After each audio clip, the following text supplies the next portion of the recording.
Hey everyone, whenever and wherever you are, welcome to Manna Church High Point's online messaging. As we always say, it's good to be with you, but thank you for letting us be a part of your life today. You are awesome, you're important, and God loves you immensely.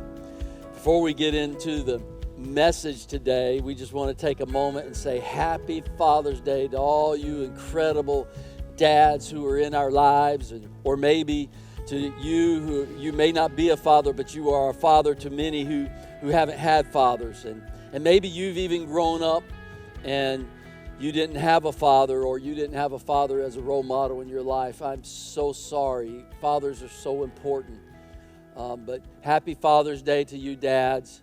I have found in life, and I'm 59 years old, been walking with God for a while, and I have found Him to be the ultimate Father. And if you don't know Him today, and especially don't know Him as Father, He wants you to know Him that way. He's for you, He believes in you, and He's proud of you. You know, my own father, he wasn't perfect, but one thing I absolutely knew about my dad is he had my back. He was always going to be there for me, to accept me, whether I did something good or I did something bad. And I remember when I was about 6 years old, this would have been about 1970, and it was the summertime, and I was about to start the first grade. My mother took my brother and I school supply shopping, and I wanted this ink pen, but you know, first graders don't need ink pens, they need pencils, and so my mother wouldn't buy it. So after a while, as she made her way to the checkout counter, I snuck away from her, and I went back to the school supplies aisle, and I pulled out that pen, and it looked just like this. It was a cheap Bic pen. Back then, they were solid yellow with a blue top, and I ripped open the packet, and I just took that pen, and I slid it in my back pocket. And so I looked around, and then I headed on through the checkout line, past my mom. She didn't see me. And as I got through the checkout line, a tall, slender man came up behind me, tapped me on the shoulder and said, "Son, what have you got in your back pocket?" I said, "Nothing." And he proceeded to reach back and pull that pen right out of my pocket, and then proceeded to escort me to the manager's office, unbeknown to my mother. Eventually, of course, they found my mother, and then they proceeded to scare me by threatening me with juvenile prison. And of course, being 6 years old, I believed every drop of their words. It scared me to death. But they let me go, of course, and my mother was taking me home. But I'll tell you this, what I was more afraid of than going to juvenile jail, if there's such a thing, I know there is, was that my father would find out. See, at least going to jail, I would live. But if my dad found out I tried to steal that pen, he was going to kill me. So anyway, I begged my mother. I just remember begging my mother not to tell my dad. But of course, she had to and did. But my father, he waited for a couple of days. I'm not sure why. And he came up to me after a couple of days and he said, "Son, I heard you did something that you shouldn't have done." I said, "Yes, sir." He just looked at me sternly, firmly, and said, "Are you ever going to do that again?" I said, "No, sir." And then he reached out, and he pulled me in, and he smiled at me, and he just gave me this hug. And you know, he never mentioned it again. Dads are so important. I just remember going, you know what? My dad's a tough guy, but he will always be my dad, and he'll always have my back. Statistically, as children mature, he or she will increasingly look to the father for their role model in processing decisions and adopting values. I know that's been true in my life. My dad put in me a strong work ethic. Fathers are very important in our lives, even though manhood and masculinity are being undermined in our culture, and even more importantly, manhood and masculinity is being redefined. But the Bible has something to say about manhood. And we just want to say to you dads out there, thank you for being there. And if you're a role model to a child, thank you for being in their life. So we just want to take a moment and let you see this video to say thank you, dads. Happy Father's Day! What's something your dad always says to you? You have a great day. To go to bed. Start listening. He always loves me, and I like that. I can get whatever I want except for my wife. Except for his wife. Not to play in the parking lot. If your dad was a cartoon character, who would he be? A chicken. Mickey Mouse. Mickey Mouse. Michael Jordan. The Grinch. What is your dad really good at? I'd probably say he's really good at fixing things. Like he fixed my brother's car. He's really good at basketball. And he's good at lifting me up at the ceiling so I can touch it. How are you and your dad the same? He's bald than me, but I am not. I have hair, but we're not this. We're the same color. Because I'm the same color as you. We look the same? Cause we both have a mustache. But you just can't see mine. Mine's just too small. We make jokes. We have a special connection, and I feel like that's okay. What makes your dad happy? Dancing with him and celebrating him. No peep in my bed. What's something that makes your dad happy? When I play with my dog and stuff. So don't peep in my bed. What is your dad really good at? No peep in the bed. What's your dad not very good at? Peeping in the bed. How do you know your dad loves you? Because he tells me he loves me every day at night. He feed me and work hard for me. He loves when I pull my tooth out. Look. Because every time I get home, he says hi to me and hugs me. Because I don't want to peep in my bed. Happy Father's Day! Happy Father's Day! Happy Father's Day! My dad.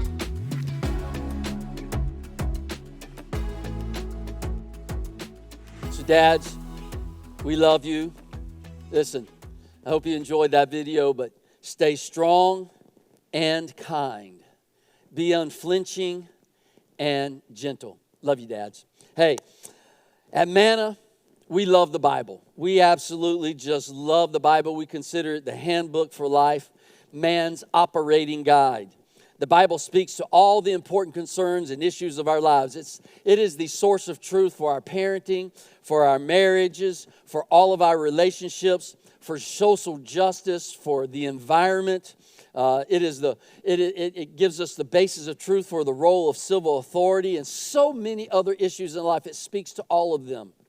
And that's why we're looking at the big stories, some of the most famous stories in the Bible in this series that we call Sunday School, big stories for the big kids.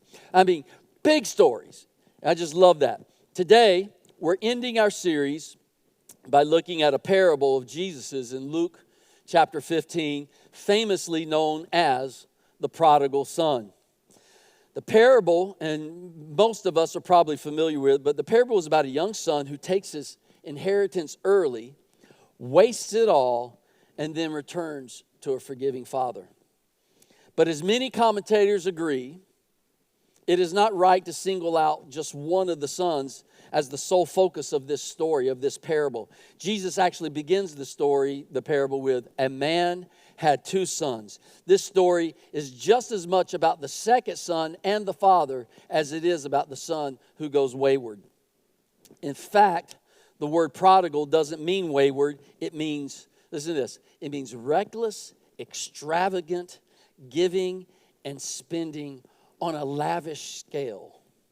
Prodigal really describes the father as much as it does the younger son. In fact, pastor who recently passed by the name of Tim Keller wrote a book called The Prodigal God, because in this parable Jesus he talks about this God who lavishes grace on his younger son, not counting his sins against him, nor requiring him to pay it back. Though I'm going to be talking about the two sons, my emphasis today will be on the father in the story because it's Father's Day. So let's look at Luke chapter 15. And before we get into the parable, which is a little bit further down, starting in verse 11, we need to define and kind of figure out who Jesus, his audience is. Who is he telling the parable to, and why is he telling this parable? So that it makes sense and has a little bit more context. Luke 15, 1 through 3 says this. Now, there were tax collectors and sinners were all gathering around to hear Jesus. So there's tax gatherers and there's sinners. But the Pharisees and the teachers of the law were muttering. They were complaining. So we have tax collectors and sinners, Pharisees, and teachers of the law. And this is who Jesus is speaking to. And these Pharisees and these teachers were complaining to Jesus about the sinners, about the tax collectors, saying, this man, Jesus, welcomes sinners and eats with them. Then Jesus told them this parable. Notice there are two groups of people listening to Jesus. In the parable, there are also going to be two sons. There are tax collectors and sinners who are represented in this parable as the younger son, the one that goes astray. And then there are Pharisees and teachers of the law who are represented in the parable as the older son who does everything right and stays with the dad. The parable explains that not only does the younger son, or the tax collectors and sinners, need a Savior, which everyone knows, right? The younger son goes off and wastes his inheritance, and tax collectors and sinners, they know they're sinners, they're separated from God. They need a Savior. That was probably you and I. But Jesus also explains what's not so obvious in the parable. And that is that the older son, the Pharisees and the teachers of law, are also lost and need a Savior because they don't trust in a Savior for salvation, but in their own righteousness. Both sons are lost. The parable is actually for the religious people, the older sons, the Pharisees and the teachers of the law, who think that they're saved because they do everything right. They keep the law. But in the parable, Jesus does this. He really shows us how kind and gentle God the Father is. And in the story, the Father does represent our Father. And he's very kind, not only to the tax gatherers and the sinners, but his gentleness and his kindness and his pastoral nature. Jesus is called the Great Shepherd. He shows us the heart of the Father even towards the Pharisees and the teachers of the law. See, the Father in the story will go out to the younger son to bring him back in the home. He leaves his home and goes out to him to bring him home. But he also leaves the house and goes out to the older son who's refusing to come in, appealing him also to come home, which is really interesting. Really, home is what you and I long for the most. To belong to the Father and to be in his home. So let's read through the parable. It starts in verse 11. And you can break this down into 3 acts. So, Act 1 begins. There was a man who had 2 sons. The younger one said to his father, "Father, give me my share of the estate." So he divided his property between them. Not long after that, the younger son got together all that he had, set off for a distant country, and then squandered his wealth in wild living. After he had spent everything, there was a severe famine in that whole country, and he began to be in need.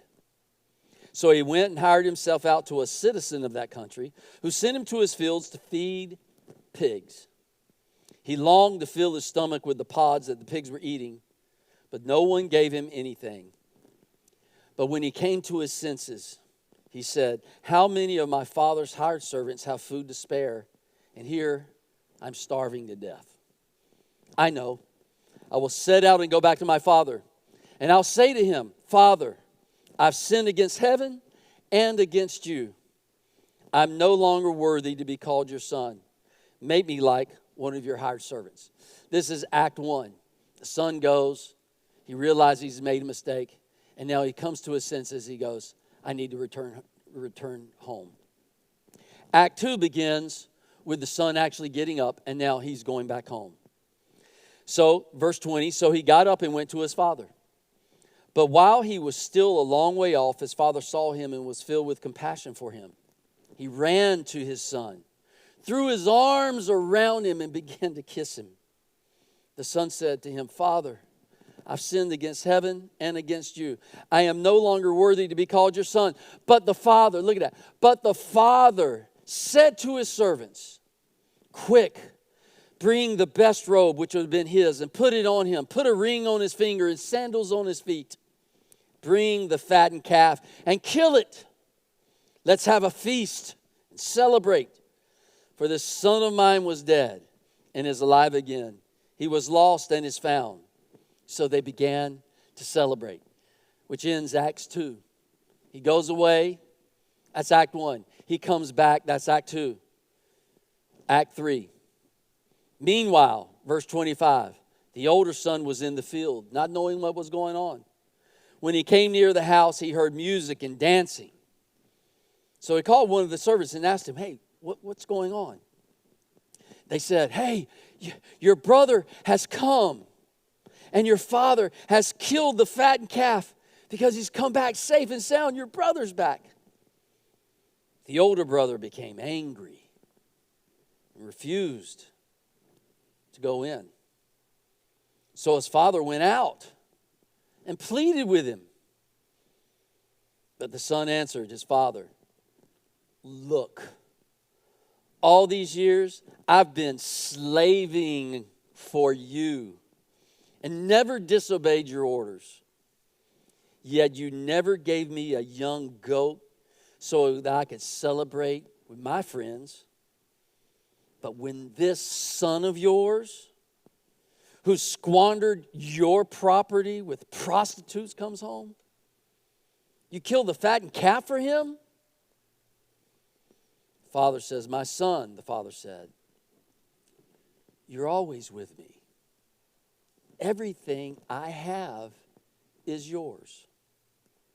But we had to celebrate. We had to celebrate and be glad because this brother of yours was dead and is alive again. He was lost and is found. Pastor Tim Keller says this, the two sons represent two different ways to be alienated from God and two different ways to try and find acceptance into the kingdom of heaven. Keep that in mind as we're reading, as we go on. So let's start with the younger brother. He's frivolous, he's rebellious, and only wants to live his life based on his own terms. So the younger son comes to his father and asks for his share of the estate. He wants his inheritance now, which is how you and I were, most of us were before we met God. We wanted to live our life based on our own terms. We wanted the benefits of the father, but we didn't really want the father.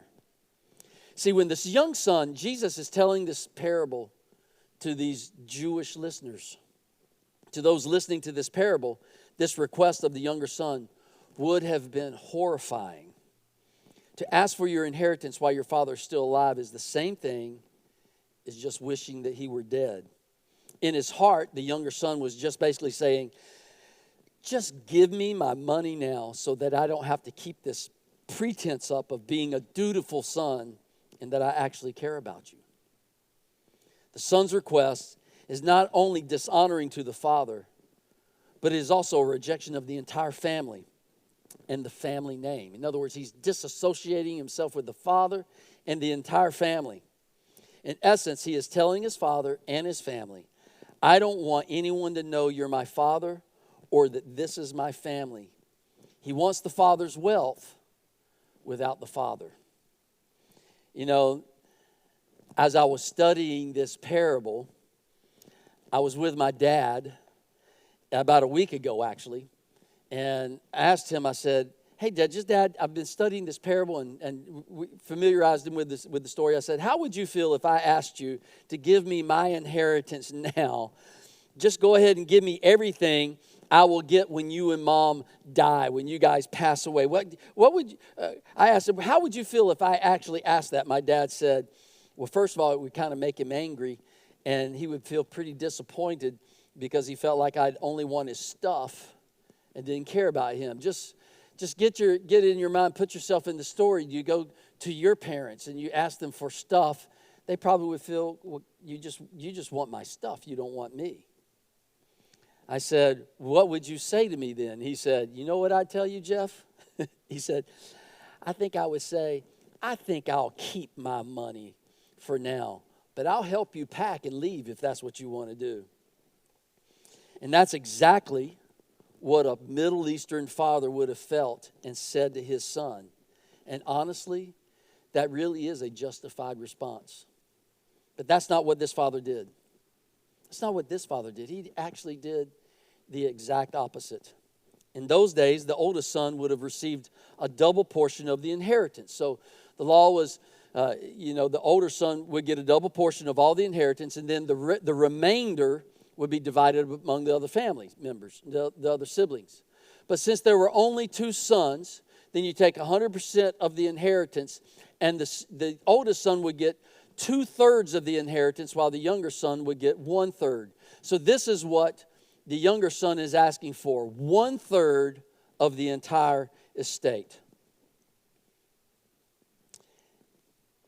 In order for the father's wealth probably was in his land holdings. It's not like he had a safety deposit box or a lot of cash laying around. In order to give his son 1/3 of all of his inheritance, he would have had to sell off his land, which is not what Middle Eastern fathers would have done at that time. They were trying to preserve the family, preserve their land, and pass it on to their sons. And it was the oldest son's responsibility to maintain the inheritance and make sure everybody was happy. But this younger son comes and asks, and basically saying, Dad, I wish you were dead. I just want my stuff. And so it would take some time for the father to sell off the land holdings.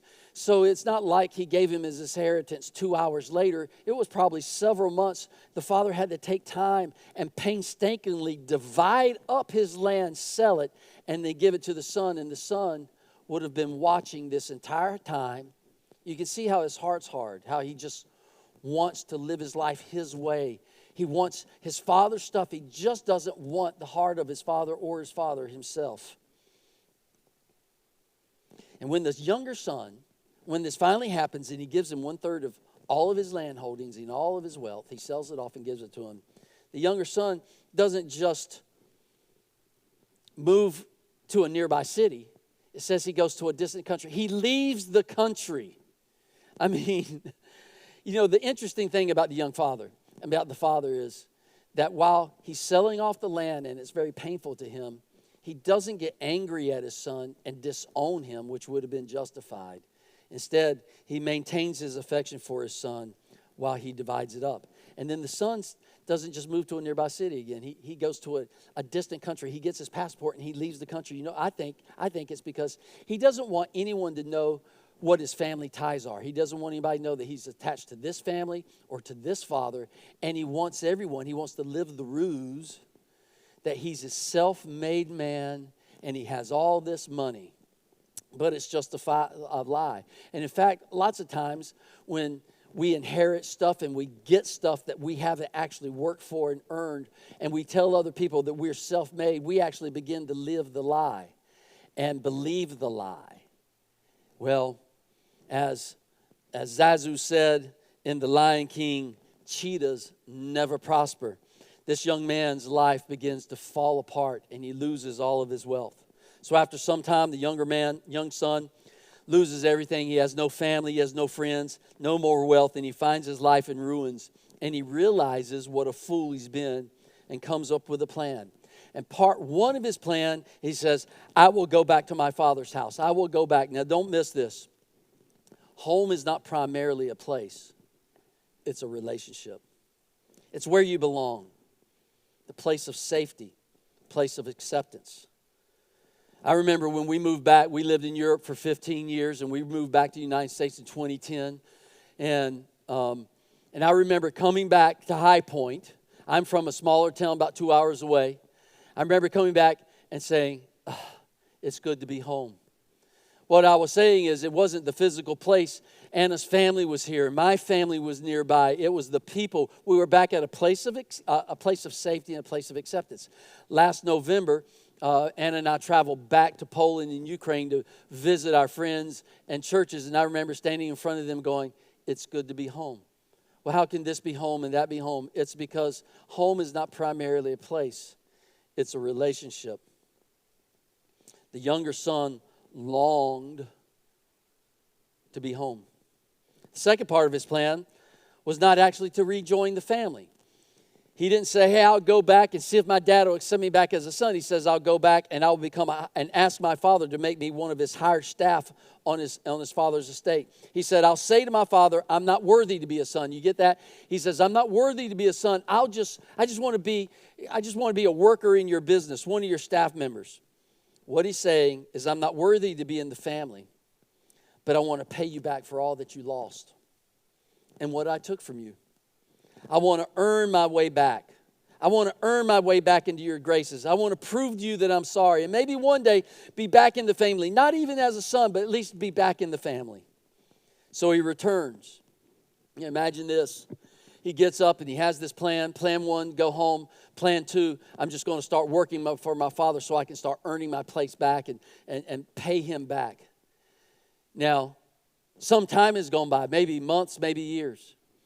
And you can imagine the father sitting in his house, maybe sitting at his kitchen table, and he looks out the window and he sees this rebellious, hard-hearted son returning. And more than likely, he's heard rumors from the distant country of how he's been living, how he's wasted the wealth. And you can just kind of imagine the father just sitting there, just kind of tapping his foot on the floor and going, I can't believe this boy has returned. Well, how dare he come back here? I'll tell you what, it better be good. You know, he's rejected me. He's rejected the family, and now he has the gall to come. But again, that would almost be a justified response. I have friends whose children and family members who've stolen money and bought drugs, come back, stolen money and bought drugs. And many times they do this and they're wasting things. They come back another time, you just think, yeah, here they come. They're just coming back to use me again, to get what they need so they can go out. And that would be a justified response by this father. But again, just as the father responded with kindness and gentleness and gave the younger son what he wanted, this father doesn't do that. Instead, he does something very unusual. The father sees the son way off in the distance and feels compassion, not disdain. The father doesn't allow the disdain, the dishonoring, and the wounding that he has toward the son to affect his actions. Instead, the father leaves his house and runs to meet the son, embraces him, and kisses him. Know this, in that Middle Eastern time, it would be unheard of for the father to actually leave his house and go meet someone. The guest would come in because he's the patriarch and they're coming to him. But this father not only leaves his house to go meet his rebellious son, but he runs to him. Now, this also would be very undignified. I mean, children run, or we run as youths. But a patriarch of a very wealthy estate wouldn't just hike up his skirt, so to speak, and bare his legs and run out to his son. But that's exactly what he does. This father sees his son and shows complete emotional abandonment. Leaves his house, hikes up his skirt, and almost tackles his son as he embraces him and falls on him and begins to kiss him. I want you to know this. The father sees him at a distance, runs to him, and before the son can confess, the father kisses him. See, the father's kiss came before the confession. Most people, before they forgive and receive a person back, want an apology before they give forgiveness. But not this father. This father kisses him, and then the son confesses. And it's interesting, he falls on him and kisses, and then you can see the son pushing the father away and go, Dad, I've sinned against heaven and against earth. I'm no longer worthy to be your son. Just make me one of your hired servants. And the father hears these words, but he doesn't even respond to him. He goes, oh, don't worry. He just turns to his staff and he says, let's have a feast. Get the fattened calf. Get a robe. Go in my room and get my best robe. Go get the family identity and get some shoes for this boy. Put some sandals on his feet. But then he says, get a ring. And I don't want us to lose this point. He says, get this ring. I have it's my old high school ring. And it's something similar. And see, the ring that this father is getting for his son is a signet ring. It carries the family seal, right? When you made purchases, you would seal with the ring. It means this is your family. This is your identity. In order to wear the ring, you have to be counted as a son. It signified, when he said, put the ring back on the son, he said, I'm not going to have anything to do with you just being a hired servant. I am making you a son. I will bring you back. In other words, he says, you can't earn your way back in the family. You can't pay me back. You can't work hard enough to be a son. It's what the Father does. When he puts this on there, he confers sonship back on the Son. It's a free gift without merit. And they celebrate with a great feast because the lost son is returned. Many of us are like the younger brother, going our own way to establish our own name and to live our life by our own rules. We are obvious sinners like the tax collectors who are actually listening to this parable. And you can imagine when they hear this, knowing they represent the younger son and that the father receives them back. They know they're sinners and the father is making them sons again. You can just hear these tax collectors and sinners just celebrating. But they're still the older brother. And you can see these Pharisees tightening up because they've done everything right while these guys have done everything wrong, and yet Jesus is saying the Father accepts them anyway. See, the older brother in the story is out in the field working and doesn't know what's happened. He doesn't know that the younger son has returned. And as he gets close, he hears this noise. He hears music and dancing and celebration. He probably smells that barbecue.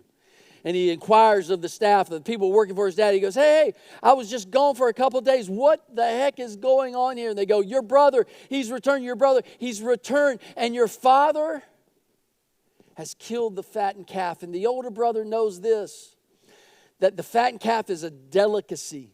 And it's not something that you would do just for a private party. It would be something that you would invite the entire village, the entire community to. And the fattened calf was a delicacy. He knew that when the fattened calf was killed, that something else happened. The young man didn't just come home. The younger brother didn't just come home. He had been made a son again.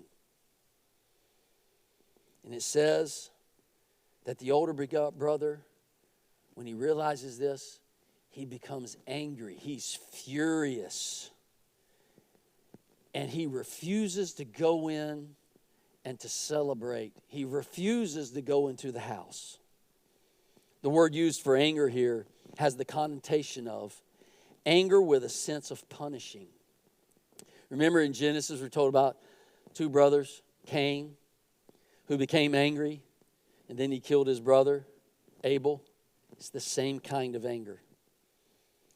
So the older brother comes, and now you can see him outside the house just pacing. He's pacing like a lion, like a cat, back and forth, back and forth. He's furious. And the servants come in and say, the older brother's returned. And the father says, well, tell him to come in and celebrate. Let's celebrate his brother coming back. And they say, but he refuses to come in. And so the father does something unusual once again. He leaves the house. See, it's undignified. The sons are always come to honor the father and be where the father is. But the father leaves his place of honor and goes to where the son is. The Pharisees are sitting, furious. See, by refusing to go into the house, now the older son, just like the younger son, is saying, I refuse to be part of this family. He doesn't come to his father. You know, when the father comes out, he doesn't go, Father, what are you doing? He said, look, dishonored him.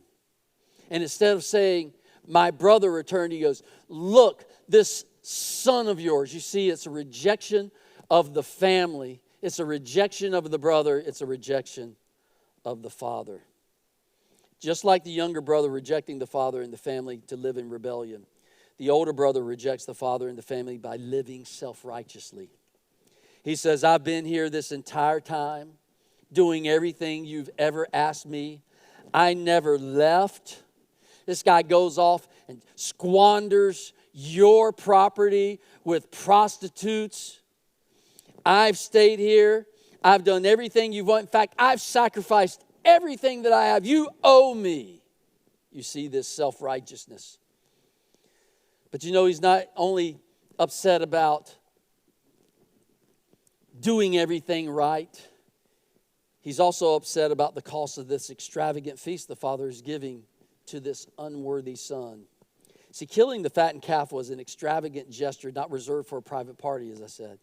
The older son knows that the entire village would have been invited, which basically would be cutting into the older son's inheritance. You see, when the younger son took 1/3, essentially the remaining 2/3 of the estate belonged to the younger son. And as the more the father spent, the less of his inheritance was there. And it'd be different if he was throwing the party for his older son, but the father's doing this for the younger son at the expense of the older son's inheritance. He's basically using the older son's inheritance to throw this extravagant party. You see, when this ring was placed on the younger son's finger, it now meant he was also an heir of the remaining property, the 2/3 that belonged to the older son. So now this 2/3 that belonged to the older son now is going to have to be redivided again like the original inheritance. So the father is basically welcoming the son back into the family at the older brother's expense. And he's angry now. He's done everything right. And now it's going to cost him for this young son. What is wrong? And that's when the older brother just points at him. He goes, look, this son of yours. You can feel the anger that's coming out. See, the free gift of sonship conferred to the younger brother comes at the cost of the older brother. His original inheritance of 2/3 is now reduced and shared with the younger. Let me conclude with this. The father loves both of his sons and treats them with incredible kindness and gentleness. He goes out to the younger son. He goes out to the older son. He embraces and kisses the younger son. He pleads. Look, you can see, he's pleading. And here he is. He's speaking to these Pharisees and these teachers of the law. And he's pleading with them also to come into the house. Both the sons want the father's stuff, but not the father or the father's heart.